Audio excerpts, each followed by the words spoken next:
মানে এই সরকার সবাইকে জ্বালিয়ে খাচ্ছে। যাদের বাড়িতে হয়েছে তারাই বুঝতে পারছে যে ব্যাপারটা কি, অনুভব করতে পারছে। যাতে এই আন্দোলন ভালোভাবে না চলে তার জন্য মমতা সরকার এটা মিথ্যে রটনা রটাচ্ছে। সেটা বোঝেন না যে কেন যাচ্ছে, মেয়েরা নিজেদের নিরাপত্তার জন্য যাচ্ছে। উনি তো অনেক সময় অনেক কিছু বলছেন, ওনার কথা কে বিশ্বাস করে? উনি তো হয়কে নয় আর নয়কে হয় করে। এরা যে এগোচ্ছে, সাধারণ মানুষ যে এগোচ্ছে, এটা ওনারা মেনে নিতে পারছেন না।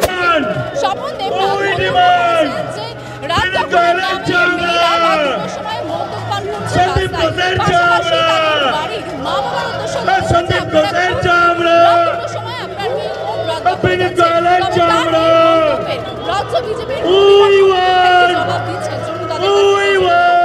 তারা তো বলবেই, আজকে যাদের বাড়িতে হয়েছে তারাই বুঝতে পারছে যে ব্যাপারটা কি, অনুভব করতে পারছে। কিন্তু এটা তো তার বিরুদ্ধে রয়েছে না, তাই এরা বুঝতে পারছে না যে ব্যাপারটা কি, তাই এরা এইসব ছড়িয়ে বেড়াচ্ছে। আমাদের কাজ, আমরা প্রতিবাদ করব, বিচার চাইব, আশায় আছি, কি আছি দেখি মমতা দেখি করে। কিন্তু তাই সবটাই আপনারা তো জানেন, মমতা সরকার সবটাই মিথ্যে কথা বলে। যাতে এই আন্দোলন ভালোভাবে না চলে তার জন্য মমতা সরকার এটা মিথ্যে রটনা রটাচ্ছে। রাত 2টার সময় কি রাত দখলে যাচ্ছে মেয়েটা, উনি সেটা বোঝেন না যে কেন যাচ্ছে, মেয়েরা নিজেদের নিরাপত্তার জন্য যাচ্ছে। মুখ্যমন্ত্রী তো বলে দিয়েছে যে আমরা নিরাপত্তা দিতে পারবো না।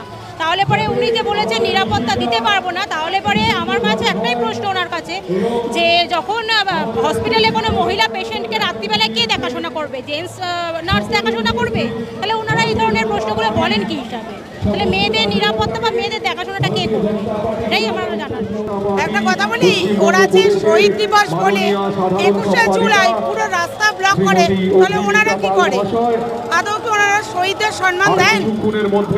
ওনারা তো তাপসী মালিককে মনে রেখেছেন, রিজওয়ানকে মনে রেখেছেন, তাদের তো সমাধিতে পা দিয়ে ওনারা উঠেছে। ওইসব ওনাদের বেকার কথাবার্তা। মেয়েরা যে এগোচ্ছে, সাধারণ মানুষ যে এগোচ্ছে, এটা ওনারা মেনে নিতে পারছেন না। কারণ সাধারণ মানুষের বহিঃপ্রকাশ হচ্ছে, এটা ওনাদের জন্য আগামী দিনে ক্ষতিকারক বিষয় হচ্ছে। সেই থেকে ক্ষোভে রাগে ওনারা যা পাচ্ছে উল্টোপাল্টা বলে যাচ্ছে। এক কথায় ওনার বিকৃত মস্তিষ্ক ওনার হয়ে গেছে।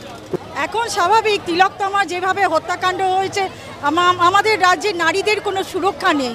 তার প্রতিবাদে মেয়েরা নেমেছে, যাতে মেয়েরা যাতে সুরক্ষিত থাকে, মেয়েরা যাতে সমাজে মাথা তুলে উঁচু করে হাঁটতে পারে। সেই জন্যই রাত দখলের কর্মসূচি। আমরা মেয়েরা যাতে রাতে নিরাপদ থাকতে পারি, সেই জন্যই আমাদের এই কর্মসূচি। মেয়েরা রাতে বেরিয়ে মদ পান করছে রাস্তায় বসে রাত দখলের নামে।